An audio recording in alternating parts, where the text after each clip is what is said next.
প্লাস্টিকের বালতি, গামলা যে কোনো কিছু ফেটে গেলেই কিন্তু এখন বালি দিয়ে আপনারা বাড়িতে খুব সহজেই জোড়া লাগিয়ে নিতে পারেন। এর জন্য দেখুন আমি একটি পাত্রে 1 চামচ পরিমাণ খাবার সোডা বা বেকিং সোডা, সেই সঙ্গে আমি এখানে দিয়ে দিচ্ছি 2 চামচ পরিমাণ বালি। যেখানে আমাদের বালতিটা ফেটে গেছে সেই ফাটা বরাবর আমাদের একটু চেপে ধরতে হবে। তারপর বালি আর বেকিং সোডার মিশ্রণটাকে ফাটা জায়গার ওপর চামচ দিয়ে এইভাবে খুব ভালো করে জোড়ার জায়গায় লাগিয়ে দিতে হবে চামচ দিয়ে। তারপর এর উপরে আমি দিয়ে দেব ফেবিকুইক। ফেবিকুইক নর্মাল দিলে কিন্তু কিছুদিন পর খুলে যায়, কিন্তু এইভাবে বালি আর বেকিং সোডার মিশ্রণের উপর যদি দেওয়া যায় তাহলে কিন্তু পাথরের মতো শক্ত হয়ে যায়, এমনকি ফাটা বালতি একেবারে জোড়া লেগে যায়। দেখুন কত সুন্দর বালতিটা কিন্তু আমার জোড়া লেগে গেছে, তলাটা পুরোটাই ফেটে গেছিলো।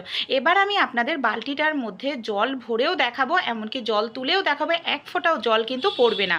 দেখুন আমি বালতিটার মধ্যে জল ভরেছি, দেখতে পাচ্ছেন আমি কিন্তু এখানে হাফ বালতির মতো জল ভরেছি, এক ফোঁটাও জল কিন্তু পড়ছে না।